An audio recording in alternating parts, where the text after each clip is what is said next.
Peut-être de parler de Sean Lemon, peut-être tes impressions sur le match. Match typique de la Ligue canadienne. Après 30 ans, j'en ai vu des matchs avec des fins tout à fait spectaculaires. Puis c'est justement qu'est-ce qu'on a vécu ici ce soir. Ça démontre jusqu'à quel point que cette équipe-là a du caractère parce qu'on s'est compliqué un petit peu la vie à la fin avec l'échappée dans la zone des buts. Mais puis on a échappé un gros 2 points. Mais on a trouvé une façon, puis ça parle au caractère de cette équipe. De voir que Davis Alexander se blesse de nouveau, est-ce que ça t'inquiète, ça te dérange? Bien, c'est sûr que ça m'inquiète parce qu'il y a une fiche de 8 et 0 comme partant. Alors c'est sûr qu'on aimerait l'avoir comme partant, mais on va regarder tout ça probablement demain. On va avoir une meilleure idée de quel genre de blessure il a subi, puis c'est sûr qu'on va rencontrer notre équipe médicale, puis on va prendre des décisions qui sont mieux pour Davis Alexander. Vous avez annoncé la mise sous contrat de Sean Lemon. Est-ce que c'est quelque chose que vous aviez discuté au début de la semaine? Si tu peux nous expliquer comment ça s'est fait? Mais pas au début. Je pense que quand on a appris la nouvelle qu'ils ont enlevé la suspension, c'est là où je me suis assis avec coach Maas puis des coachs en défensive. Puis on a jasé un petit peu pendant, je dirais, un bon 10-15 minutes. Puis là, on s'est dit qu'on va y penser le lendemain. Puis le lendemain, on s'est réunis de nouveau. Puis honnêtement, ça a pris une autre 5 minutes pour prendre la décision qu'on devrait le mettre sous contrat. Le fait que Lemon va avoir 37 ans dans quelques semaines, est-ce que c'est quelque chose que vous avez pris en considération? Puis tu sais qu'il n'a pas beaucoup joué lors des 2 dernières années nécessairement. Ça, c'est une bonne chose qu'il n'ait pas joué. Parce que ça veut dire que... Il est plus vieux, par contre. Oui, quand même, tu as raison, mais tu sais, qu'est-ce qu'on va faire, Didier? On va attendre puis on va voir comment ça va finir, cette histoire-là. Mais on a hâte de l'avoir avec nous puis de l'avoir dans l'alignement à un moment donné quand les coachs choisissent de le faire jouer. Puis rendu là, on va voir qu'est-ce qu'il peut nous donner, mais on devrait avoir aussi une meilleure idée au camp d'entraînement. Au camp d'entraînement, les pratiques, pardon. Est-ce que pour toi, c'était une priorité d'adresser le pass rush à l'extérieur? Mais le pass rush à l'extérieur, c'est sûr que si tu as quelqu'un qui a une réputation qui peut gagner des one-on-one, c'est sûr que tu veux le mettre sous contrat. Mais c'est même plus profond que ça avec Sean. C'est quelqu'un qui est tellement bien respecté à l'intérieur de l'organisation, dans le vestiaire, les entraîneurs. C'est une bonne tête de football. Il connaît les situations parce qu'il en a vécu pendant sa carrière. Alors, je pense qu'il va amener un certain calme, une certaine expertise à cette position-là. Puis, si jamais il est capable de performer comme on pense qu'il est capable de performer, mais à l'attaque, il faut que tu le cherches sur le terrain quand tu arrives à la ligne de mêlée, puis tu sais que tu as besoin de le bloquer. Alors, comment tu vas le bloquer? Puis ça va probablement créer un petit peu d'espace pour d'autres joueurs. Les camps de la NFL approchent. Je sais que c'est une grosse période de recrutement pour vous autres avec les coupeurs. Est-ce que c'est quoi tes priorités, tu penses, en vue Les meilleurs joueurs. On cherche toujours les meilleurs joueurs. Que ce soit en attaque, que ce soit en défense, des unités spéciales. Mais c'est pas seulement à court terme, mais même pour l'année prochaine. Parce qu'il faut commencer à regarder qui est sous contrat, qui est joueur autonome, comment on va les remplacer. Il faut regarder les salaires. Il y a un paquet de choses qu'il faut prendre en considération. Mais c'est sûr qu'on ne veut pas penser à l'année prochaine sans adresser qu'est-ce qu'on a devant nous comme match et comme opportunité. Pour enchérir sur ça, justement, on a vu que tactiquement, les receveurs de passe adverses sont souvent utilisés contre nos demi-défensifs. Est-ce que tactiquement, le fait que les receveurs sont toujours plus lourds et plus gros que nos demi-défensifs est une problématique pour nous? Mais c'est sûr que tu aimerais avoir toujours des demi-défensifs qui mesurent 6 pieds 2, 6 pieds 3, 205, 207 livres, qui sont capables de couvrir. Mais il y a un petit problème avec tout ça. Il y a 32 équipes aussi dans la NFL qui cherchent les mêmes joueurs.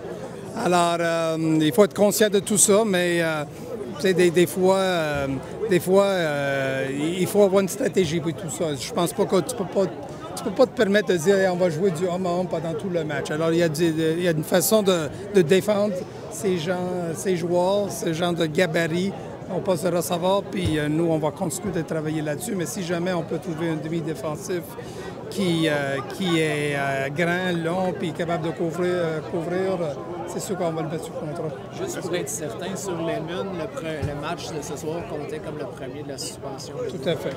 C'est ça la raison qu'on l'a mis sous contrat. Bon, vous avez une fiche de 4-2 présentement, tiers de la saison. Est-ce que vous êtes un peu où vous étiez, où vous pensiez être après ce début de saison-là? Écoute, l'année passée, on avait quoi? Une fiche de 5-1 après 6 matchs. Puis est-ce qu'on jouait notre meilleur football? Je dirais que non. Mais on était satisfaits. Là, on est 4-2. Est-ce qu'on joue notre meilleur football? Probablement non. Mais nous sommes satisfaits. On est conscient qu'on a du travail. C'est ça la Ligue canadienne. C'est pas comment tu commences, c'est comment tu termines. Puis il y en a encore des matchs à jouer. C'est sûr qu'on aimerait récupérer des joueurs. À un moment donné, j'espère qu'on peut avoir Mustafa Johnson de l'alignement. J'espère que c'est pas si sérieux avec Davis Alexander. On aimerait avoir Phil Pott de nouveau dans l'alignement. Mais on va être patient puis on va trouver une façon de gagner des matchs pendant que ces joueurs-là sont en train de récupérer. Coach Maas et Davis Alexander ont vraiment encensé Cole Speaker tantôt en disant qu'il pouvait jouer à plusieurs positions, il s'adaptait, tout ça. Parle-nous un petit peu de son rôle dans l'équipe. Mais moi, je l'adore. Ça, c'est un joueur qu'on a trouvé en camp de joueur d'autonome à Dallas. Puis il y avait des joueurs qui payaient 100 $ pour avoir ce genre de workout avec les Alouettes de Montréal. Puis, il a bien performé. Je pense qu'à date, sa carrière, il a eu une belle carrière. Puis, même si aujourd'hui, probablement, il l'a eu un petit peu difficile, c'est difficile d'oublier troisième essai puis 5 verges. Ça fait 2 ans. Alors, mais c'est quelqu'un qui va continuer de produire, puis on est chanceux de l'avoir avec nous. A coaster of emotion tonight. How have you lived that game? Yeah, I mean, it's definitely emotions were high and low all throughout, but honestly, not very many lows. As much as it looked like that, you got to stay focused and keep believing. And that's what I loved about our sidelines. Guys were believing. And no matter how much we were down, 18, I think, going into the fourth quarter, you get a big kind of a gut punch at the end there. You think you score, you don't score. Guys just stayed focused and kept believing, and good things happen when you do that. And great resiliency, and then ultimately just had to make the plays down the stretch, and we were able to do that. So I credit our team for being able to pull through. Where would you say the game changed? I mean, it's hard to exactly pinpoint it right now, to be quite honest with you. I mean, there's so many things I'm thinking about, plays I'm thinking about. I'm sure tomorrow when I go through the film, I'll say this may have been a turning point, but you just got to keep playing. I mean, that's the turning point is just, I think you just got to keep grinding and keep believing. And if you believe you're going to win at the end, you'll make a play here or there during it. And I think our guys just did that. So, I don't know which play honestly turned the tide. I just thought we just executed when we needed to and made the plays when we needed to. How will you feel if you've lost your starting quarterback again? Not good. I mean, I don't think anybody wants to lose their starting quarterback ever. I mean, Davis gives us everything. Obviously, he gave us everything right to the very end tonight. We'll just have to evaluate him and get him right, because I really don't want him playing again until he is right. And we'll do everything we can in our powers to make that happen. But no, it'll be unfortunate. But we have a hanger for a reason. We have guys behind him for a reason. And you got to believe that they're going to get the job done, and they're going to do the job that's asked of them. And that's why they're here. So we're not just one guy. We're a full team. And we're a three-phase football team, so if anybody, the next guy's just got to step up. So you would prefer to wait 3-4 weeks until he's going to be really? Yeah, I would like Davis to be able to play and finish a game and go on to the next. But obviously we'll let the doctors evaluate him. We'll have a course of action for his return to play, and then when he's ready to play, he'll play. But I don't want to put a time frame on it, because to be honest with you, it could happen next week. I mean, he heals fast anyways. and he said it was more of a grab than anything. So, you know, we just got to evaluate him and then go from there. But we have true faith in all the guys we have behind him, and that's what we'll do. We'll rally around those guys. If he can't play, you're still sticking with Bethel Thompson? Or we'll evaluate everything, but that would be the plan, yes. What kind of adjustment you make after the first half for the team? I mean, I don't know that we're making adjustments, to be quite honest. We're just looking at plays that work. We're looking at the things that they're doing on defense to us, and we're just trying to execute plays, to be quite honest with you. And I think our defense was doing the same thing when their offense was being able to execute. You know, what are some things we can throw at them? Same thing with special teams. You kind of look at everything. So I don't know if there's really just major adjustments that you make. You're just kind of evaluating what's happening and then going to play or calls that you've liked all week.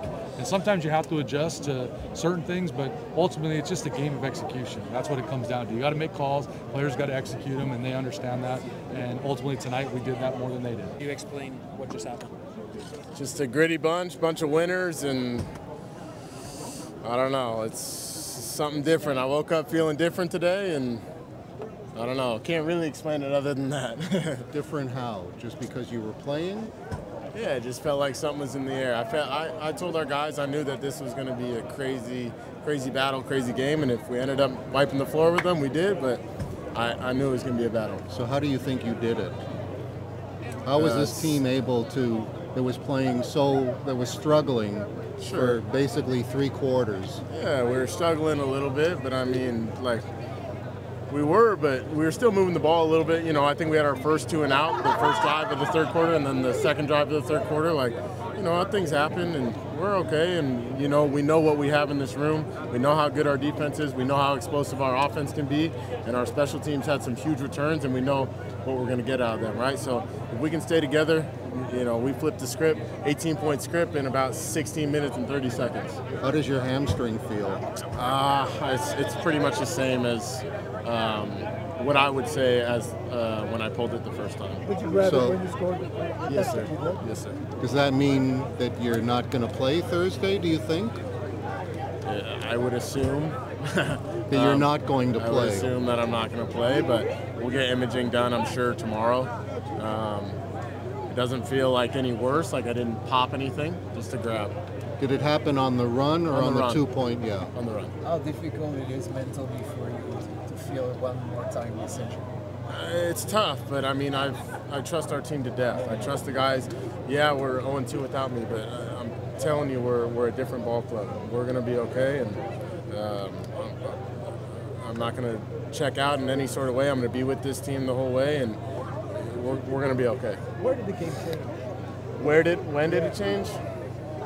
I mean, I'd like to think probably on the 3rd and 4 touchdown to Cole, 3rd and 3. You know, I didn't even want to give Coach Maas the option to kick the field goal. I told our guys stay in the huddle, so I'm sure he saw that, and I don't know. I'm sure he would have went for it either way, but that was a huge play, and you know, we're down 11. Trust our defense to death, and they didn't give up a point the whole rest of the game. Talk to us about Cole. You know, his game. Excuse me. Love the guy to death.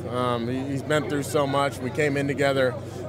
He's unbelievable. He works so hard. He changes. He plays 4 positions. You guys don't know that. He backs up every single position. When Tyson goes down, he goes to Z. That's a Canadian position, right? This guy's unbelievable. He works so hard. He's been through so much, and I love the guy to death. What can it do to a team to win a game like this? Just boost the confidence even more. You know, we're already a confident bunch, but you know, we know we can flip a script, 19 points in 16 minutes and 30 seconds. How did you live that momentum? How did you live that? It doesn't matter. I came off the field yelling at our defense. I promise if you get the ball back, we're going to score. Luckily for me, strip sack, we get the ball at the 21-yard line. The quad runs at me. He said, "We got the ball back." We knew what we were going to do. About the mark of 8-0, what do you think about that? It's amazing. It's pretty cool. You know, I know it's a personal record and all that, but you know, I love these guys to death, and I would be nothing without them. They know that. We know that as a team.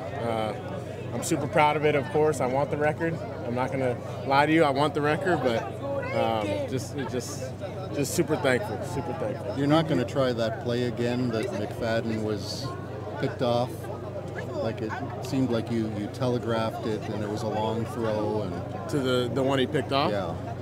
I mean, I'll probably throw it again. What do you mean? I'll throw it again. Just not against him.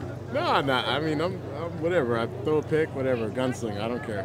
Did you heard about Danny McManus before? Or? Yeah, I guess I don't know. I've heard of him. I don't know a ton about him, unfortunately. That's probably on my fault. But I've heard he was like kind of a career backup, right? And then got into. Beginning it was. Yeah. But no, I've heard he was a stud. I don't know.